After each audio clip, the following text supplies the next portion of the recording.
one, again, we pick the cross section and we draw the free bar diagram.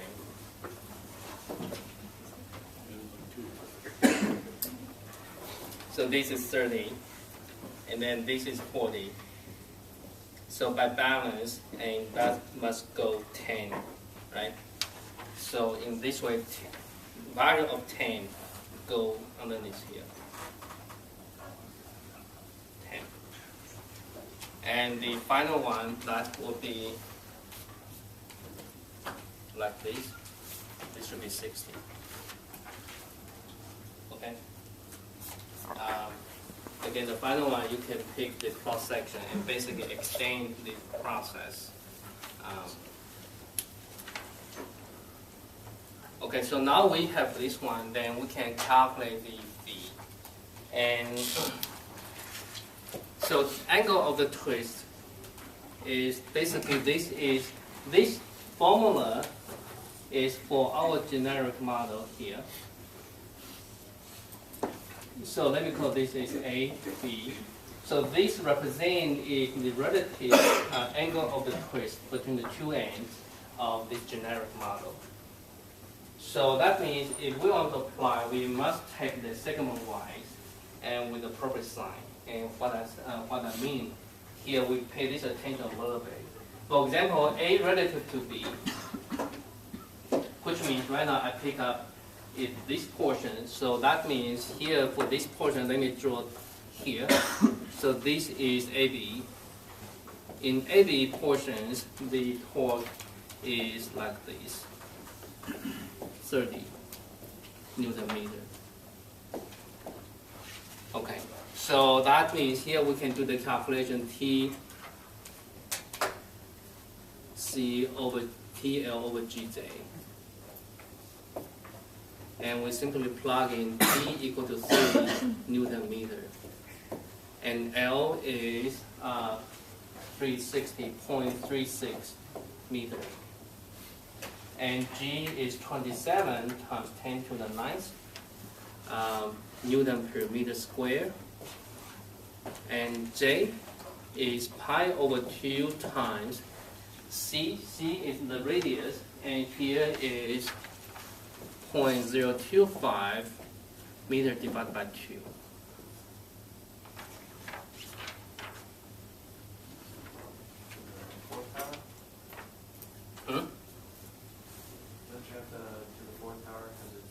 Oh, yes, to the 4th power, yes.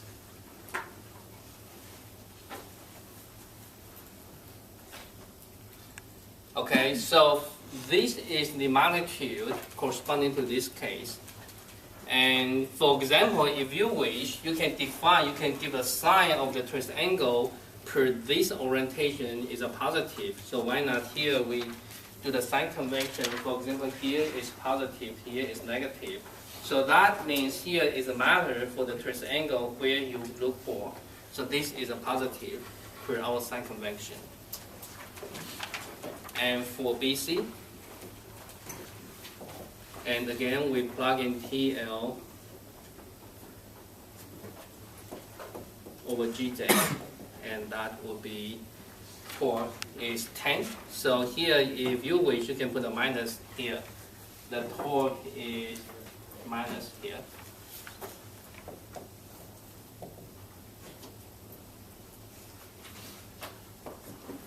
And L equal to 0.4 meter, G 27, J.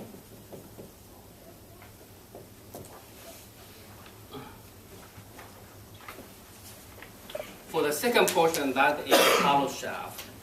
For the hollow shaft, we have 0.025 divided by 2 to the 4th power minus 0.02 divided by 2 to the 4th power. And that's a meter to the 4th. Okay, and for this case, because for this portion, that is under this, and that is 10 everywhere. So for this reason here, we put a minus, because the relative angle of the twist between the two ends will have a sign opposite to the previous case. Okay, we proceed. C relative to D, TL over GJ, and so you can put the numbers here. So that is minus the 60, and then 0.3, and 26, 27, pi over 2.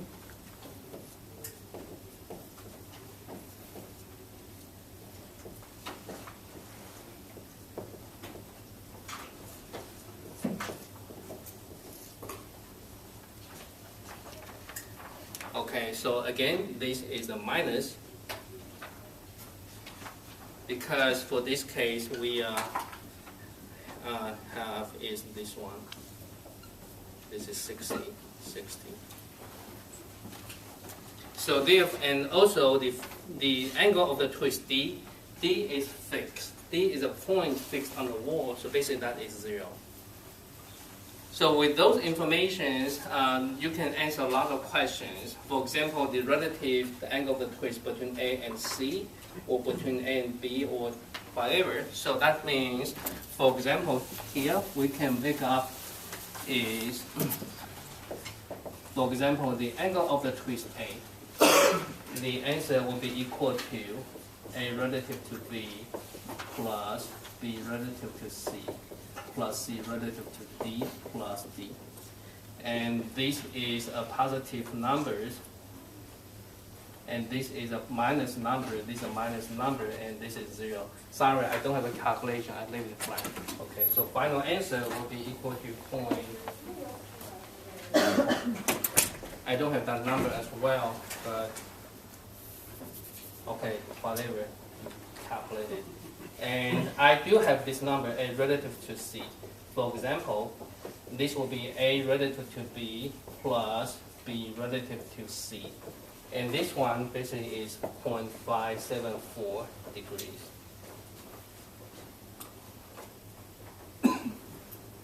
Okay. Those numbers come up with is in terms of magnitude. The magnitude is in radians. Okay, in this result is in radian, and you can convert it.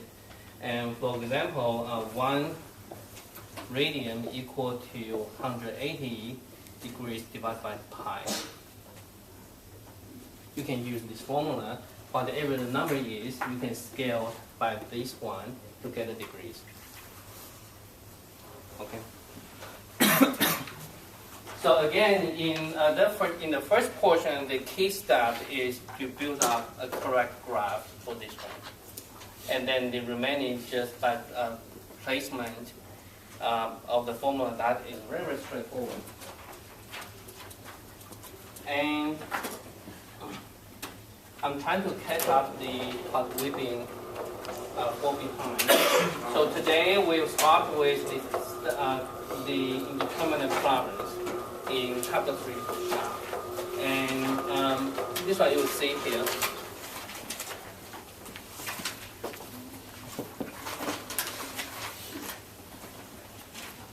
The determinate problems, and again, we have to come up with what we call the compatibility equations. And for shaft, we have this. For example, one single shaft, if we only constrain on one side, that is perfect, just like we did before in our examples.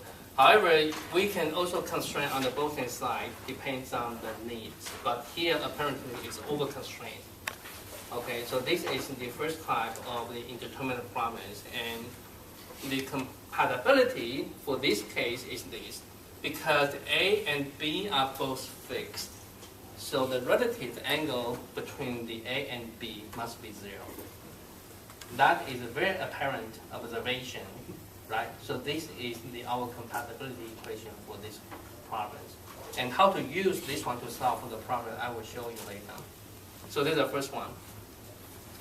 The second one is here is a cross-section viewpoint, and this is the concentric composite shaft.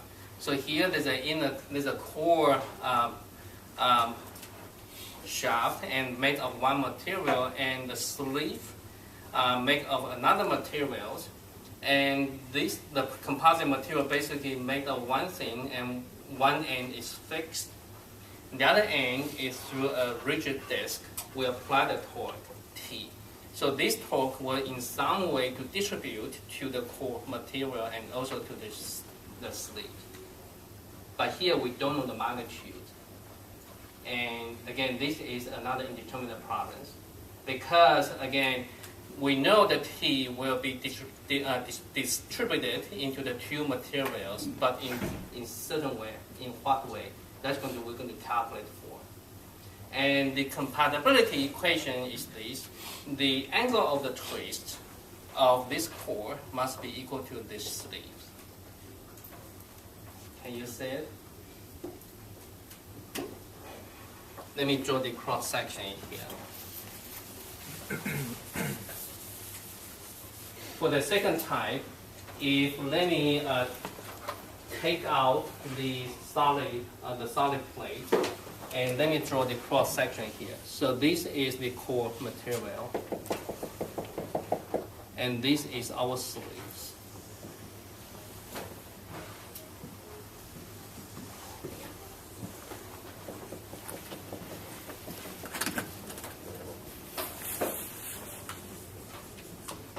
Okay. And here is a center here, and let me make a radial reference line. So once we have the patch of the solid we stick onto, we begin to twist it, just like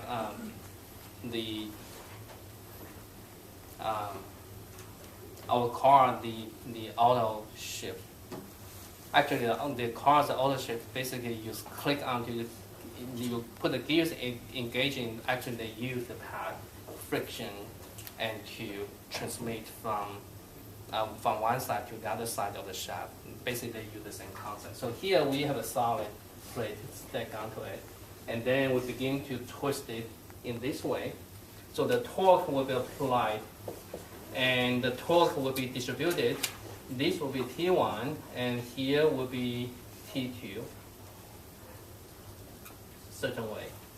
But anyhow, because that plate, the solid plate, is rigidly attached to the both shaft, so that means the material, whatever will be moved to here. That is the angle of the twist.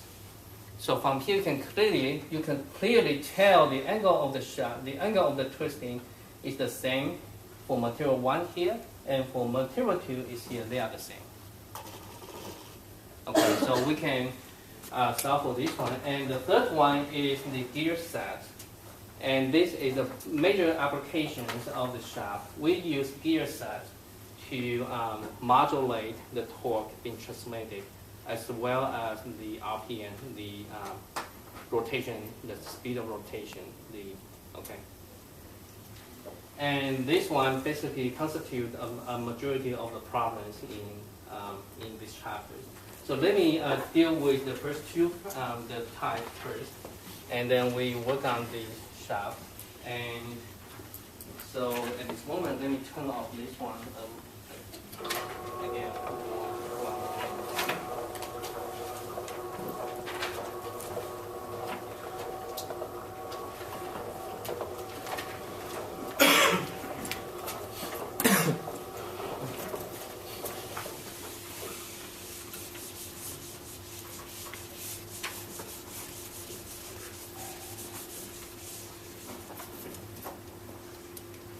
So for the first one, this is a shaft.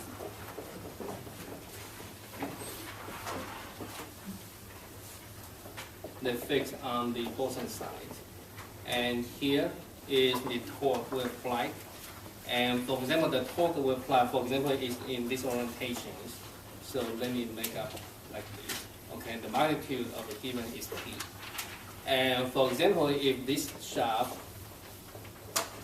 has the rigidity modulus, and also we are given the dimension. For example, this is L, and between here, that is, let me call the LA, and this is called the LB.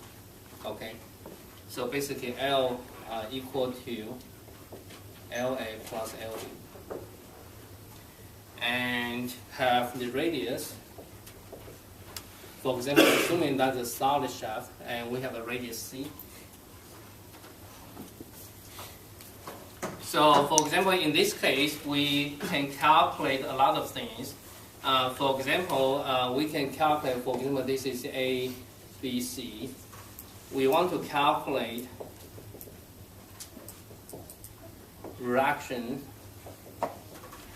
torque in AB and in BC. Okay, once we have this information, basically we can solve for many other things. So we focus on this. So to solve for this one, how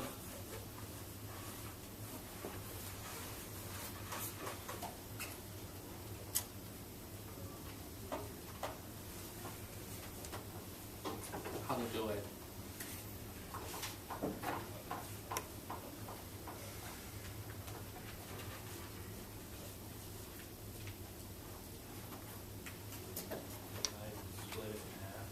Split it into two pieces. Okay, and many ways. There's at least there are two ways we can solve for this problem. And here, let me try this way. We can take the free body diagram of the whole shaft. For example, this is A, this is B, this is C. We take the free body diagrams of the entire shaft. And this is our given torque T here.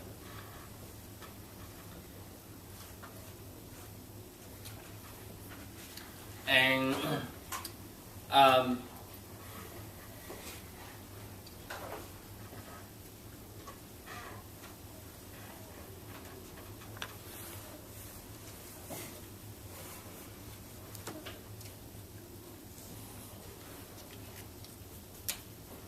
we may assume the reaction torque is TA here, reaction torque is TC here. Okay, so so this is assumed numbers, and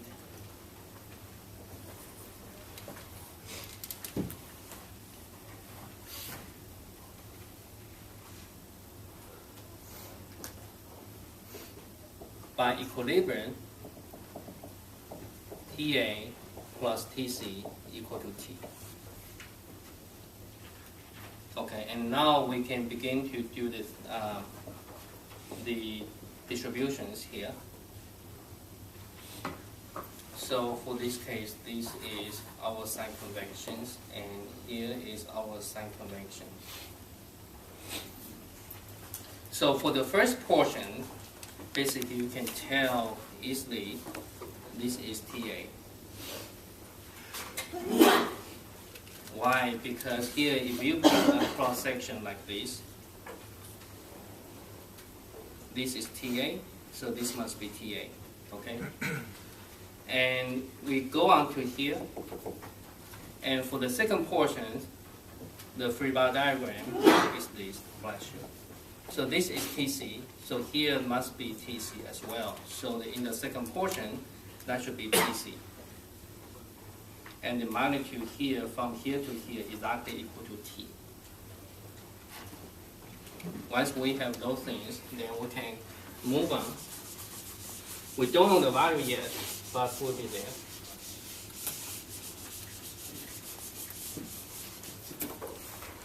Now the angle of the twist.